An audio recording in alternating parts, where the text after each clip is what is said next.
Hello मेरे प्यारे प्यारे दोस्तों। तो इस वीडियो में हम जो चैप्टर पढ़ने वाले हैं उसका नाम है excretory products and there elimination. तो सबसे पहले अपने को देखना पड़ेगा कि जो एनिमल्स होते हैं वो मेजरली कौन सा नाइट्रोजिनस वेस्ट एक्सक्रीट करते हैं और उसी के बेस पे उनका नाम पड़ जाएगा कि ऐसे एनिमल्स जो अमोनिया को एक्सक्रीट करेंगे तो अमोनोटेलिक एनिमल हो जाएंगे, जो यूरिया को करेंगे यूरियोटेलिक हो जाएंगे, यूरिक एसिड को करेंगे यूरिकोटेलिक हो जाएंगे। अब इनका एक बार टॉक्सिसिटी का ऑर्डर देख लेते हैं। देखो, अमोनिया है वो सबसे ज्यादा टॉक्सिक होता है, हाईली टॉक्सिक, और यूरिक एसिड लीस्ट सबसे कम। ठीक है, ये सबसे ज्यादा, फिर उससे कम, फिर सबसे कम यूरिक एसिड। ये टॉक्सिसिटी का ऑर्डर है।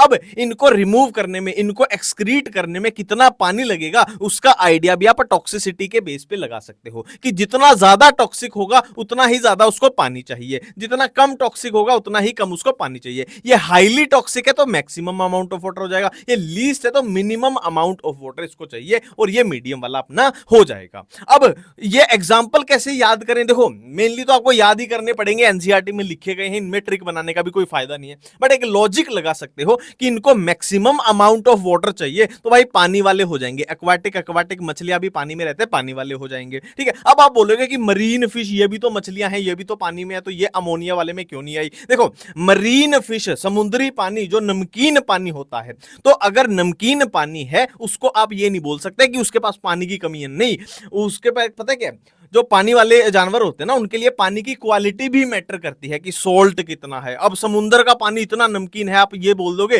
भाई पानी पानी है समुद्र में, इनके पास तो पानी की कोई कमी नहीं है, बट उनके पास क्वालिटी ऑफ वाटर की कमी है तो पानी की कमी ही मानी जाएगी। ठीक है, और यूरिक एसिड वाला भाई ये सबसे मिनिमम वाटर होता है। ये आपने लाइव भी देखा होगा, रेप्टाइल, बर्ड, इंसेक्ट, स्नेल्स, ये जो एक्सक्रीट करते हैं उसमें बहुत कम पानी, सूखा सूखा होता है। ठीक है, तो वो वहां से थोड़ा आइडिया भी लग सकता है। अब देखो, ये डिफरेंट एनिमल्स में कैसे एक्सक्रीटरी ऑर्गन प्रेजेंट होते हैं। देखो, यहां पर मैं आपको सजेस्ट करूंगा कोई भी ट्रिक इसमें आप कभी मत बनाना, ये भूल जाओगे। देखो, जो रेस्पिरेटरी सिस्टम होते हैं ना, रेस्पिरेटरी ऑर्गन कौन से होते हैं, उसमें थोड़ी ट्रिक बन सकती है क्योंकि उसमें गिल्स है, लंग्स है, थोड़ा आइडिया लग जाता है कि जमीन वाले पानी वाले, बट यहां पे कोई भी आइडिया नहीं लगेगा, बिना बात पे आप मारे जाओगे।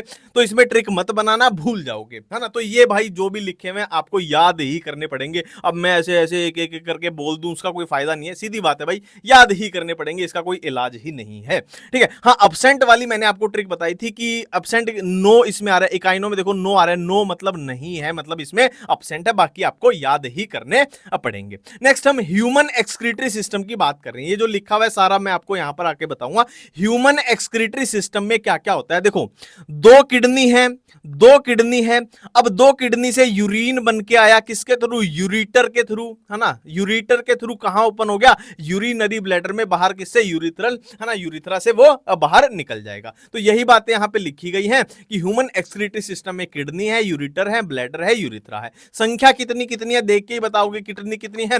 दो किडनी है, यूरिटर कितने हैं? दो यूरिटर हैं, और ब्लैडर कितना है? एक ब्लैडर है, और यूरिथ्रा क्या है? एक ही यूरिथ्रा है। संख्या भी आप अब बता दोगे। अब किडनी के ऊपर आपको ये दिख रहे हैं एड्रीनल ग्लैंड, ये हमने हार्मोन वाले चैप्टर में पढ़ा था कि एड्रीनल ग्लैंड को सुपरा रीनल ग्लैंड भी बोला जाता है। सुपरा मतलब ऊपर, किसके? रीनल मतलब किडनी के ऊपर। रीनल वर्ड किसके लिए यूज किया जाता है? किडनी के लिए। हिपैटिक वर्ड लीवर के लिए, ये आप याद रखना। अब हम किडनी को भाई देखना चाहते हैं। देखो, ये जो दिख रही है आपको कि आर्टरी और वेन जो दिख रही है, सिंपल सी बात है, किडनी में ब्लड आपको लेके आना है, ऑक्सीजनेटेड ब्लड, वो कौन लेके आएगा भाई? आर्टरी। कहां तक आ रही है? किडनी तक, तो उसको क्या बोल देंगे? रीनल आर्टरी बोल देंगे, है ना। और रीनल वेन क्या हो जाएगी? जो ब्लड लेके जाएगी, है ना, जाहिर सी बात है, वो ब्लू कलर में दिखा रहे हैं, रीनल वेन हो जाएगी, इसमें तो कुछ सोचने वाली बात नहीं है। अब भाई यहां से एक किडनी को उठाते हैं और यहां थोड़ा जूम करके देख लेते हैं।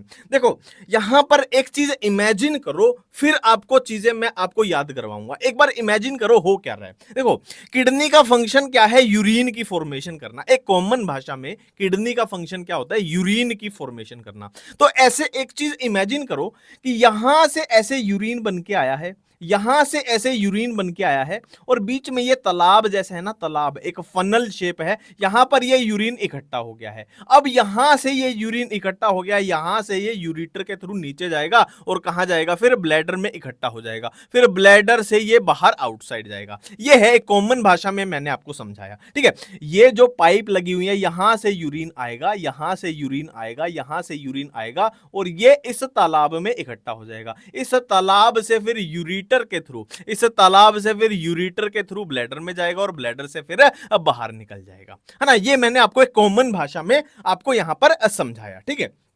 तो यहां पर देखो, ये जो मैंने बोला कि ये बीच में तालाब सा है, ये फनल शेप पूरी ब्रॉड स्ट्रक्चर है, पूरी चौड़ी स्ट्रक्चर है, इसको क्या बोला है? रीनल पेल्विस बोला है, रीनल पेल्विस बोला है। यहां पर इतनी ही बातें याद रखो। एक दूसरी बात, यहां पर एक हाइलम आपको याद रखना है। हाइलम क्या है? एक तरीके से किडनी का दरवाजा है। हाइलम किडनी का दरवाजा है, मतलब ये जो रीनल आर्टरी है, रीनल वेन है, यहां पर नर्व भी होंगी या यूरिटर भी होगी, ये किडनी में एंट्री कहां से लेंगी? हाइलम से। मैंने क्या बोला? हाइलम क्या है? एक दरवाजा है किडनी का, जहां से ureter, blood vessel, nerve entry लेंगी कहां? किडनी के अंदर। सिंपल सी बात है। और पेल्विस क्या होता है? मैंने आपको बता दिया, ब्रॉड फनल शेप स्ट्रक्चर है ना। मैंने आपको वो एग्जांपल से भी बताया था। अब देखो किडनी के अंदर क्या क्या हो रहा है, ये जो स्ट्रक्चर बनी हुई है, ये क्या है, ये क्या है, ये क्या है ना, और ये क्या है, सारी चीजें मैं आपको बताऊंगा। पहले किडनी के बारे में जो एनसीईआरटी की थोड़ी डाटा वाली नॉलेज है ना, वो ले लेते हैं। देखो, किडनी की मेजरमेंट करें अगर, लेंथ 10 से 12 सेंटीमीटर, विड्थ 5 से 7 सेंटीमीटर, थिकनेस 2 से 3 सेंटीमीटर। हर हाल में ये चीजें आपको याद होनी चाहिए क्योंकि एनसीईआरटी में लिखी है। कलर की बात करें तो रेडिश ब्राउन, शेप की बात करें तो बीन शेप, पोजीशन की बात करें between level of last thoracic third lumbar, इसको ऐसे याद रखा, LTTL, last thoracic third lumbar, इसको याद कर लिया, ठीक है। अब देखो पाथवे ऑफ यूरिन, ये भी अपने आप आपको समझ में आ जाएगा। अब यहां से समझते हैं। देखो, किडनी की जो आउटर लेयर है उसको टफ कैप्सूल बोल दिया है, और अंदर किडनी के दो जोन बन गए हैं, आउटर कोर्टेक्स, इनर मेडुला। अब इसको याद करने की बजाय एक बार इस डायग्राम को देख लेते हैं, आपको कुछ भी याद नहीं करना पड़ेगा। देखो, किडनी की जो आउटर लेयर है, मान लेते हैं चलो ये ब्लैक कलर वाली जो बनाई हुई है ना मैंने, ये आउटर लेयर है, ये एक टफ कैप्सूल है। टफ कैप्सूल है किस लिए? जाहिर सी बात है, किडनी की प्रोटेक्शन के लिए, ठीक है। ये बात क्लियर है। अब किडनी के अंदर जब हम गए, इस टफ कैप्सूल को पार करके किडनी के अंदर जब हम गए, तो अपने को दो पोर्शन दिखाई दे रहे हैं। सिंपल सा है, दो पोर्शन कौन से हैं? एक तो ये वाले, देखो ये पिरामिड जैसी स्ट्रक्चर बन रही है, ये पिरामिड जैसी स्ट्रक्चर बन रही है। एक तो ये वाला पोर्शन हो गया, है ना, जिसको हम बोल देंगे मेड्यूला, जिसको हम बोल देंगे मेड्यूला, और एक पोर्शन हो गया बिना पिरामिड वाला। सिंपल तरीके से डिसाइड करना कि किडनी के अंदर एक पोर्शन है पिरामिड वाला, एक पोर्शन है पिरामिड वाला, और एक पोर्शन है बिना पिरामिड वाला, एक पोर्शन है बिना पिरामिड वाला। तो पिरामिड वाला जो पोर्शन है उसको बोल देंगे मेड्यूला, उसको बोल देंगे मेड्यूला। इसीलिए इन पिरामिड को मेड्यूलरी पिरामिड बोला जाता है। और जो बिना पिरामिड वाला पोर्शन है उसको बोल देंगे कोर्टेक्स, ठीक है। अब आप बोलोगे कि इन पिरामिड के बीच में ये जो स्पेस है, ये भाई बिना पिरामिड का है, पर आ रहा है इनके बीच में, मेडुला के बीच में, तो ये भाई कोर्टेक्स का ही पार्ट है जो पिरामिड के बीच में है। तो इसको क्या बोलेंगे? कहां गया बेटा? तो इसको क्या बोलेंगे? ये कॉलम्स ऑफ बर्टनी, कि पार्ट किसका है? कोर्टेक्स का है, बट कहां एक्सटेंड हो रहा है? मेडुलरी पिरामिड के बीच में। और वही बातें यहां पे लिखी गई हैं कि आउटर लेयर टफ कैप्सूल हो गई, और अंदर जब किडनी के गए तो आउटर कोर्टेक्स हो गया और इनर मेडुला हो गया। मेडुला में क्या है? अपने पिरामिड हैं जो प्रोजेक्ट हो रहे हैं कैलाइसिस में। इसको याद करने की जरूरत नहीं है। देखो, ये पिरामिड है, कैसे प्रोजेक्ट हो रहे हैं? देखो, ये है कैलाइसिस, ये है कैलाइसिस। मान लेते हैं ये माइनर कैलाइक्स है, ये माइनर कैलाइक्स है छोटा, ठीक है। अब ये माइनर कैलाइक्स मिलके क्या बना दिया? ये एक बड़ा कैलाइक्स बना दिया, ठीक है। तो पिरामिड किससे? माइनर कैलाइक्स, फिर क्या है? मेजर कैलाइक्स। इस तरीके से मेजर कैलाइक्स से फिर कहां? ये तो अपना पेल्विस आ ही जाएगा। अब देखो, एक और चीज यहीं पे बताना चाहूंगा ताकि आपको बाद में कंफ्यूजन ना हो। देखो, यहां पर कुछ ऐसे नेफ्रॉन प्रेजेंट है, ये एक नेफ्रॉन, ये एक नेफ्रॉन, ये नेफ्रॉन, नेफ्रॉन, नेफ्रॉन, बहुत सारे नेफ्रॉन प्रेजेंट हैं।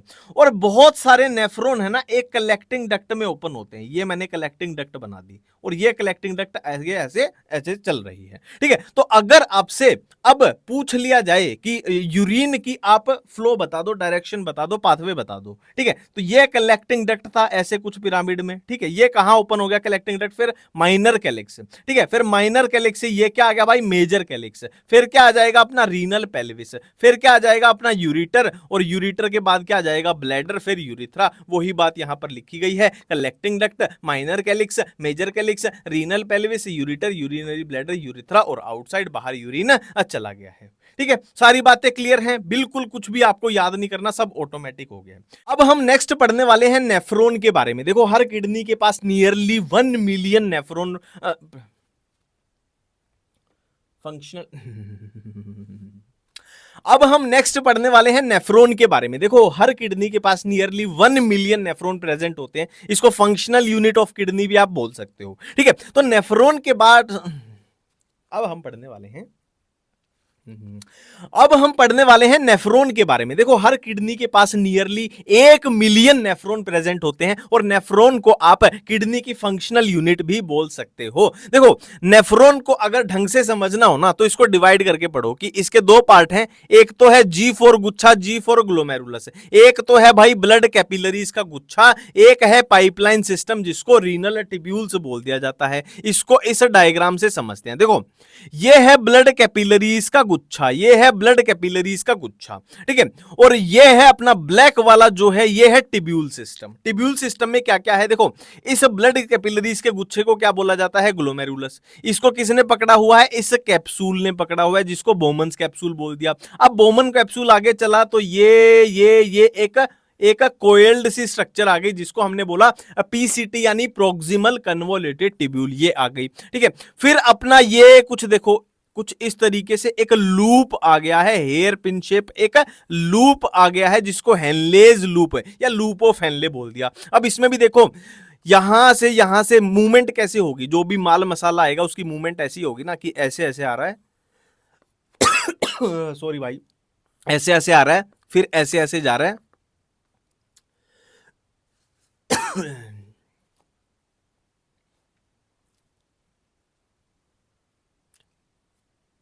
अब हम पढ़ने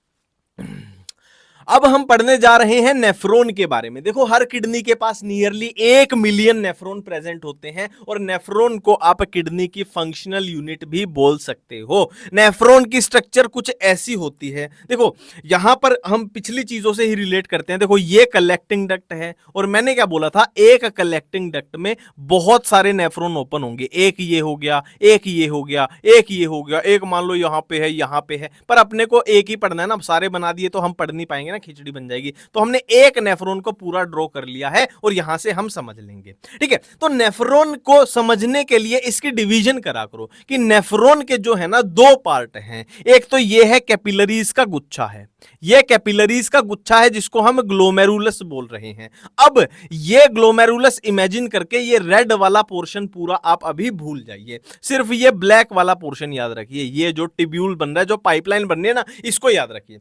तो मैंने क्या बोला, नेफ्रॉन के दो पार्ट हैं। एक तो हो गया ये कैपिलरीज का गुच्छा जिसको ग्लोमेरुलस बोल दिया, और दूसरा पार्ट है ये पाइपलाइन सिस्टम। ये पाइपलाइन सिस्टम नेफ्रॉन का दूसरा पार्ट है जिसको हमने रीनल टिब्यूल बोल दिया। रीनल टिब्यूल, सारी बातें मैं आपको यहां पे बताऊंगा पर यहां पर समझ लो एक बार, ठीक है।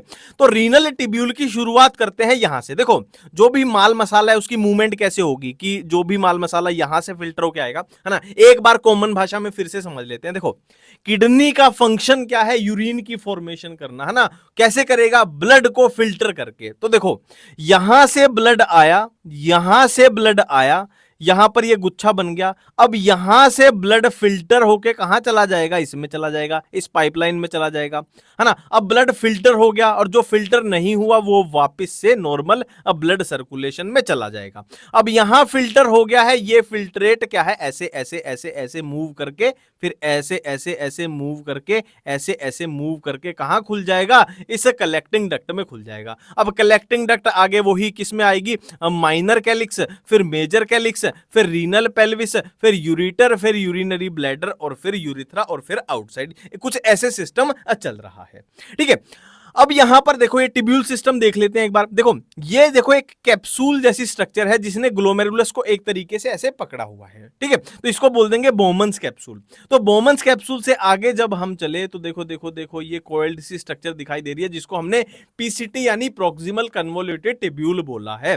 फिर देखो नेक्स्ट एक लूप बन गया है, एक हेयर पिन शेप एक लूप बन गया है। देखो ऐसे चीजें आएंगी ना, मूवमेंट ऐसे होगी, तो इसको बोल देंगे डिसेंडिंग लिम्ब, इसको बोल देंगे असेंडिंग लिम्ब, डिसेंडिंग नीचे की तरफ जा रहा है और फिर ये ऐसे ऊपर की तरफ जाएगा, ये असेंडिंग लिम्ब हो जाएगा। और इस पूरे को क्या बोल दिया, हेनलेज लूप इसको अब बोल दिया गया है। ठीक है, फिर उसके बाद ये हो जाएगा डीसीटी, डिस्टल कन्वोल्यूटेड ट्यूब्यूल, जो जाके कलेक्टिंग डक्ट में ओपन हो जाएगा। कुछ ऐसे हैं, वही बातें यहां पे लिखी गई हैं कि भाई ग्लोमेरुलस क्या है, कैपिलरीज का गुच्छा है। कैपिलरीज का गुच्छा किसने बनाया है, अफरेंट आर्ट्रियोल की कैपिलरीज ने। देखो A for afferent, A for आता है, ठीक है, ये याद रखना, अफरेंट और इफरेंट का, A for afferent, A for आता है, तो जो आता है वो अफरेंट है, ये इसने कैपिलरीज बना ली, और जो ले गया, जो गया, वो इफरेंट हो जाएगा। ठीक है, तो ये ग्लोमेरुलस हो गया। बोमन्स कैप्सूल क्या है, हमने देख लिया, डबल वॉल्ड का कप लाइक स्ट्रक्चर है जिसने ग्लोमेरुलस को एनक्लोज किया हुआ है।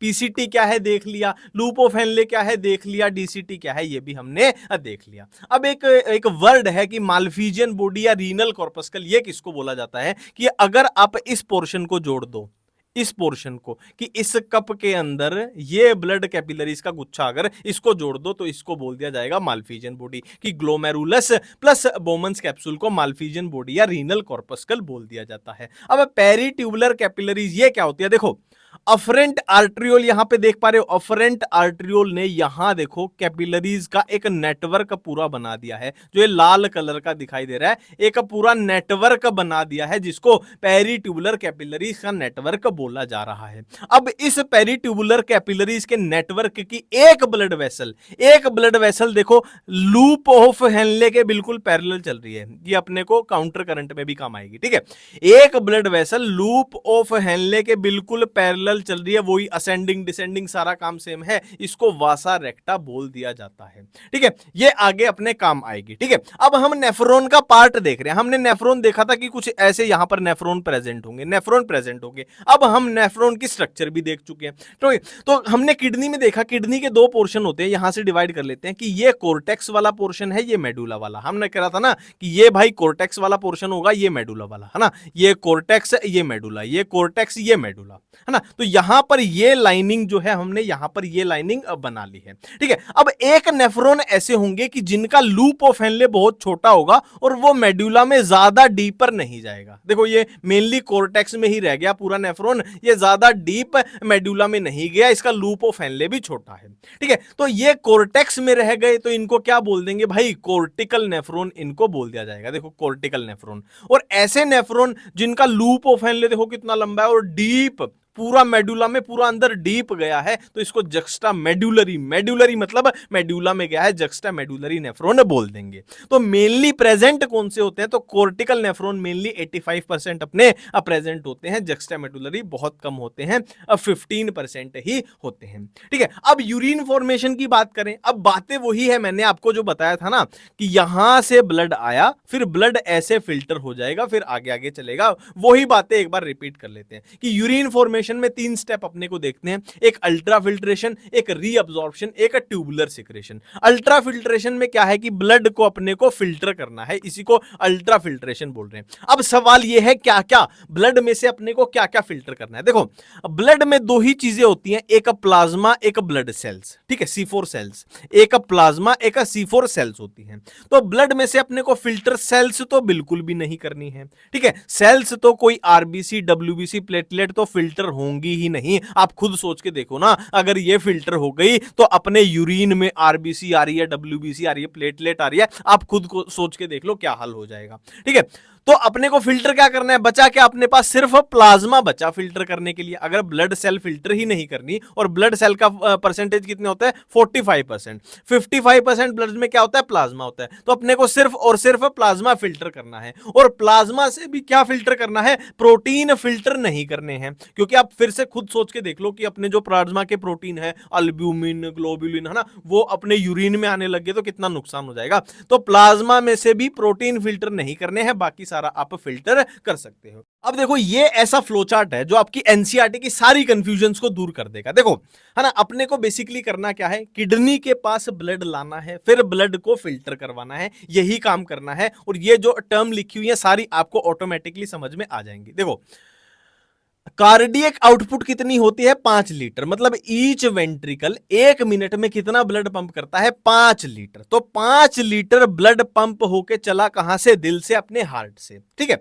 अब 5 लीटर ब्लड ऐसा तो नहीं है ना सारा का सारा किडनी के लिए है भाई, वो हर जगह जाएगा, मेरे हाथों में भी जाएगा, मेरे पैरों में भी जाएगा, मेरे ब्रेन को भी जाएगा, मेरी आंखों को भी जाएगा, तो पूरी बॉडी में डिस्ट्रीब्यूट होना है, ठीक है। तो 80% ब्लड तो रेस्ट ऑफ बॉडी, किडनी को कितना पहुंचेगा, उसका 20% ब्लड उसका पहुंचेगा। तो भाई 5 लीटर का 20% कितना होगा, 1 लीटर होगा। तो 1 लीटर ब्लड ऐसा है जो पंप होके आया मेरी किडनी के पास, जिसको बोल दिया रीनल ब्लड फ्लो। रीनल मतलब किडनी, ब्लड मतलब ब्लड आया, फ्लो मतलब फ्लो होके, सिंपल सी बात है, ठीक है। अब 1 लीटर ब्लड में अपने को पता है 1 लीटर ब्लड में 45% तो ब्लड की सेल है, मतलब जो फिल्टर नहीं हो सकती। फिल्टर क्या हो सकता है, 55% जो प्लाज्मा है वही फिल्टर हो सकता है। तो क्या मैं बोल सकता हूं रीनल प्लाज्मा फ्लो। रीनल मतलब किडनी, प्लाज्मा मतलब प्लाज्मा आई, फ्लो मतलब फ्लो होके, ठीक है ना। अपने को ब्लड सेल का तो कोई काम ही नहीं है, वो तो फिल्टर हो ही नहीं सकती है।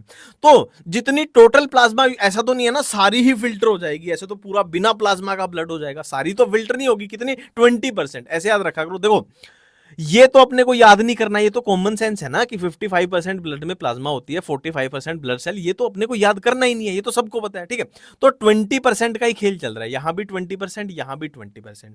तो 20% भाई फिल्टर हो जाएगी, और वही क्या बन गया अपना GFR की ग्लोमेरुलर फिल्ट्रेशन रेट, है ना। ये अपना बन गया कि ग्लोमेरुलस क्या था वो आपने देख लिया, वहां से जो फिल्टर हुआ उसको बोल दिया GFR, यानी ग्लोमेरुलर फिल्ट्रेशन रेट। जो कितना बनेगा, चाहे आप काउंट कर लेना, ब्लड को कैलकुलेट करके काउंट कर लेना, वो आपका बनेगा लगभग 125 ml पर मिनट, 180 लीटर, जो एक दिन का आपके सामने आ जाएगा, ठीक है। अब देखो ये कॉमन सेंस की बातें हैं कि 180 लीटर एक दिन का हमने फिल्टर तो कर दिया, पर इतना यूरिन आप सोच के देखो, 180 लीटर एक दिन में आपका सुसु आए तो क्या हाल हो जाएगा। तो ऐसा होता ही नहीं है, तो क्यों नहीं होता वो हम आगे पढ़ेंगे, रीअब्जॉर्प्शन में वो पढ़ेंगे। अब देखो अभी तक हमने बड़े ही सिंपल तरीके से बोल दिया था कि चीजें यहां से यहां फिल्टर होंगी, पर यहां से यहां फिल्टर होने में कैसे होंगी, कि क्या है भाई वो फिल्ट्रेशन कैसे हो रही है।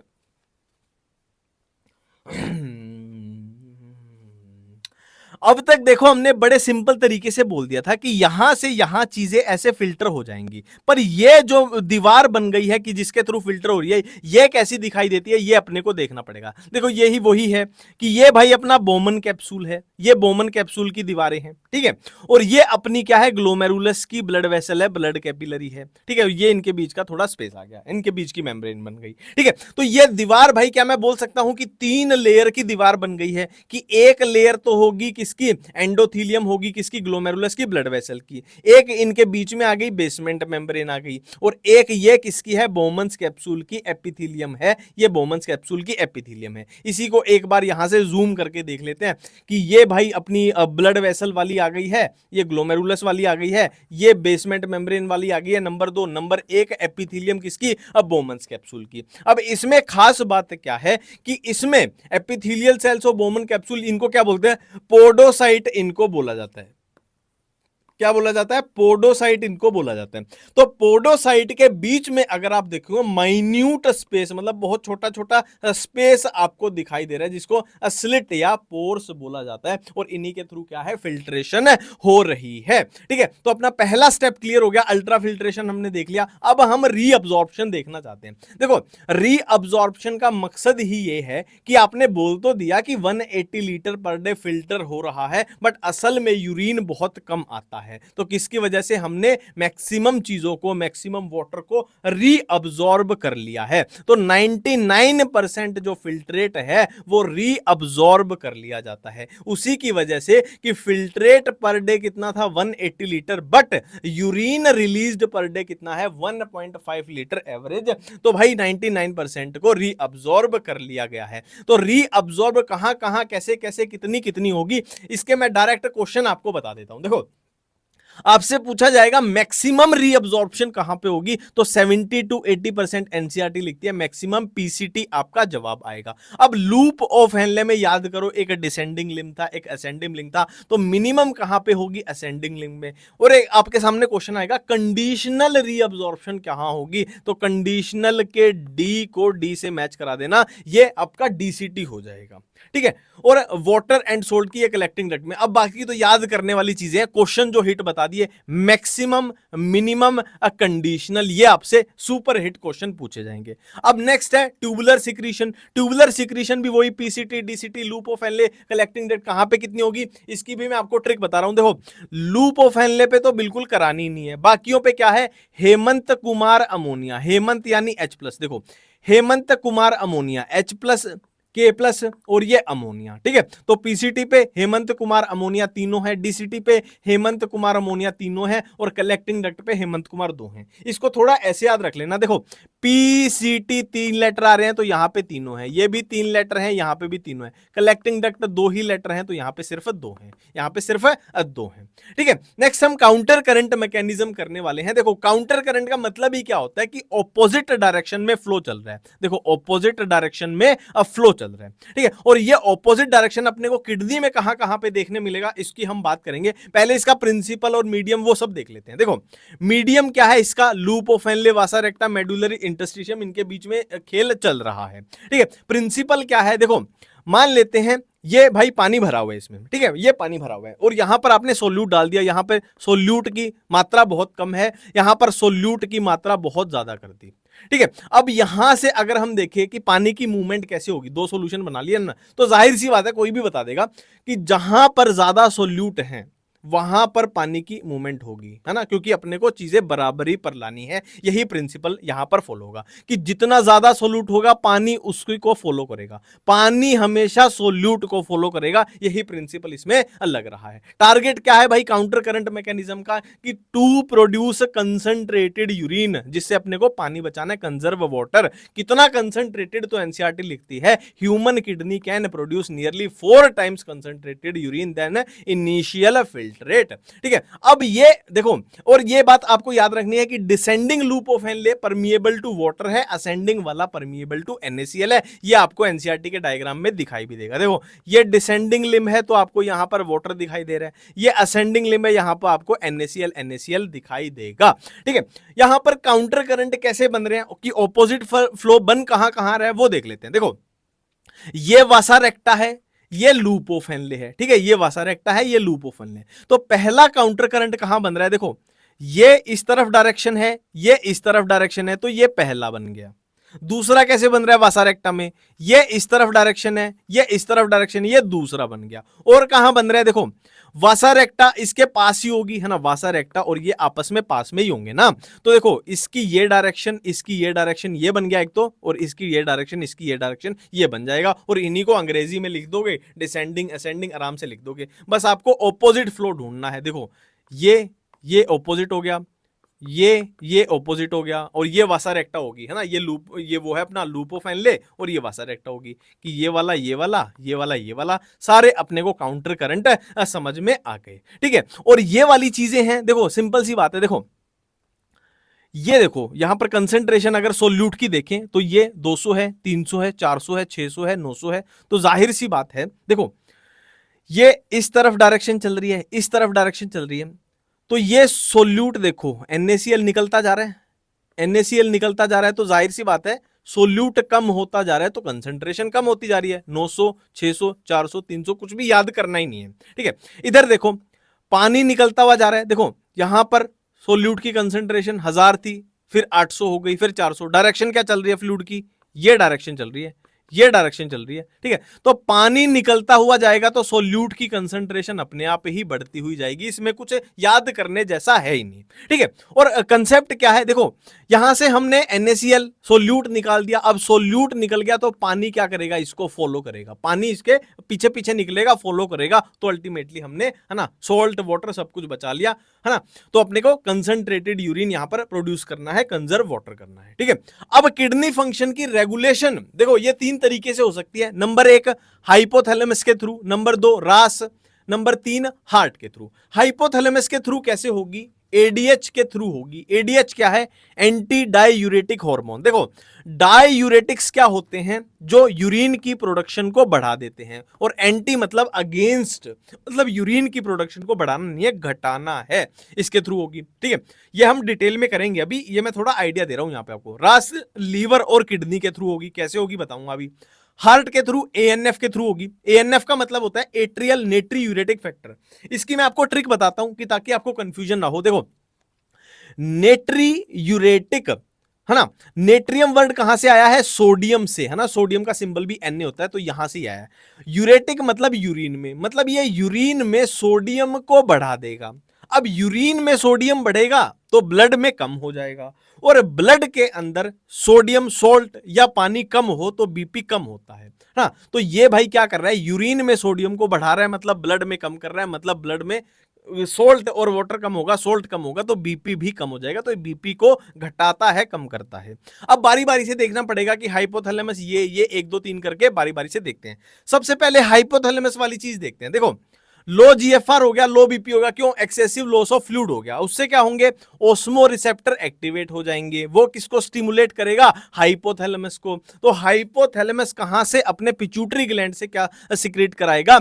एडीएच एंड वेसोप्रेसिन सिक्रीट कराएगा, जो वाटर रीअब्जॉर्प्शन एट डीसीटी। अब याद करो हमने पढ़ा था कि कंडीशनल रीअब्जॉर्प्शन कहां होती है? कि कंडीशनल स्पेशल कंडीशन पे, है ना, ये स्पेशल कंडीशन ही तो है, डीसीटी पे होती है। और ये ब्लड वेसल को कॉन्स्ट्रिक्ट कराएगा। देखो ब्लड वेसल को जब डायलेट कर दिया जाएगा तो बीपी कम हो जाएगा, ब्लड वेसल को कॉन्स्ट्रिक्ट कर दिया जाएगा तो बीपी बढ़ जाएगा। इसमें कोई सोचने वाली बात नहीं, कोई भी बता देगा। तो भाई इससे क्या होगा? जीएफआर भी बढ़ जाएगा और बीपी भी बढ़ जाएगा, अपनी प्रॉब्लम सॉल्व हो गई। ठीक है, हार्ट की बात करें तो भाई ये क्या है? वही आईएनएफ वाला पढ़ना है कि increase in blood flow to atria. Atria में ब्लड फ्लो बढ़ गया तो डिटेक्ट हो गया ना कि ब्लड फ्लो बढ़ गया है, अपने को घटाना है। ठीक है, डिटेक्ट कैसे हुआ? कि एट्रिया में अगर ब्लड फ्लो बढ़ गया है, उसको कम करना है, बीपी को अब कम करना है, तो एएनएफ वहां से रिलीज हो जाएगा, जो ब्लड वेसल्स की डायलेशन करेगा, वेसो डायलेशन जिसको बोलते हैं, है ना। और कॉन्स्ट्रिक्ट हो जाएंगी तो वेसो कॉन्स्ट्रिक्शन इसको आप बोल दोगे, और डायलेट होगी तो जाहिर सी बात है बीपी कम ही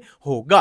रास की बात करें तो रेनिन, एंजियोटेंसिन, एल्डोस्टेरोन सिस्टम। देखो जीएफआर कम हुआ, बीपी कम हुआ, तो उसने एक्टिवेट कर दिया किसको? जक्स्टाग्लोमेरुलर सेल्स को। अब ये सेल कहां प्रेजेंट होती हैं? देखो किडनी के अंदर डीसीटी होते हैं एंड अफरेंट आर्ट्रियोल होते हैं, जो किसको बनाते हैं? जेजीए यानी जक्स्टाग्लोमेरुलर अपरेटस को बनाते हैं, जिनके पास क्या होती हैं? जक्स्टाग्लोमेरुलर सेल्स होती हैं, जो क्या सिक्रीट करती हैं? रेनिन को सिक्रीट करते हैं। अब ये रेनिन क्या करेगा? एंजियोटेंसिनोजन को एंजियोटेंसिन 1 में कन्वर्ट कर देगा। अब एंजियोटेंसिनोजन कौन सिक्रीट करता है? लीवर इसको बनाता है। याद रखना ये भाई किडनी का पोर्शन आया है, यहां से ये लीवर का पोर्शन आया है, यहां दोनों का मिलन हो रहा है। तो एंजियोटेंसिन 1 जो बन गया है वो एंजियोटेंसिन 2 में कन्वर्ट हो जाएगा, जो क्या करेगा? Vasoconstriction and release of aldosterone. Aldosterone क्या करता है? रीअब्जॉर्प्शन ऑफ सॉल्ट करवाता है। ठीक है, तो ये भाई वेजो कॉन्स्ट्रिक्शन मतलब अपने को बीपी नेट क्या है? जीएफआर बीपी बढ़ाना ही है यहां पे। ठीक है, तो ये बातें चल रही हैं। नेक्स्ट मिक्सचुरेशन। देखो भाई यूरिनरी ब्लैडर जो है वो यूरिन से भर गया। इसका बेस्ट एग्जांपल मैं आपको बताता हूं। एक गुब्बारा ले लो, बैलून ले लो, उसको पानी से भर लो। जाहिर सी बात है बैलून की स्ट्रक्चर कुछ ऐसी बनेगी, और ये बैलून का मुंह है आपका, बैलून का माउथ है। ठीक है, इस बैलून को पानी से जब भर दोगे तो इस बैलून की जो दीवारें हैं, आपको इमेजिन हो रहा है उन पे ऐसे स्ट्रेच पड़ेगा, वो स्ट्रेच हो जाएंगी। आप एक गुब्बारे को पानी से भरोगे तो उस गुब्बारे की दीवारें हैं वो स्ट्रेच हो जाएंगी। तो वो स्ट्रेच हो जाने से आपके ब्रेन को सिग्नल जाएगा कि भाई टंकी भर गई है, इसको खाली करने की जरूरत है।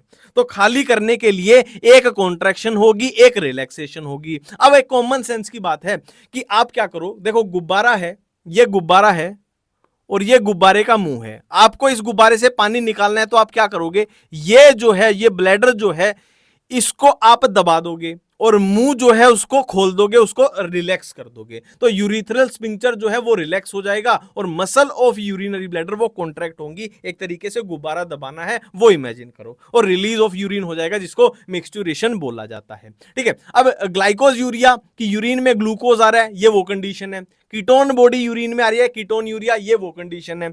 और ये किसके इंडिकेटिव है? डायबिटीज मेलाइटस के। एनसीईआरटी लिखती है। ये कुछ डाटा है कि यूरिन पर डे कितना, 1 से 1.5 लीटर। पीएच ऑफ यूरिन की बात करें तो स्लाइटली एसिडिक, 6 इसकी पीएच होगी। कलर की बात करें तो light yellow. Urea per day 25 से 30 ग्राम यूरिया एक्सक्रीट होता है पर डे।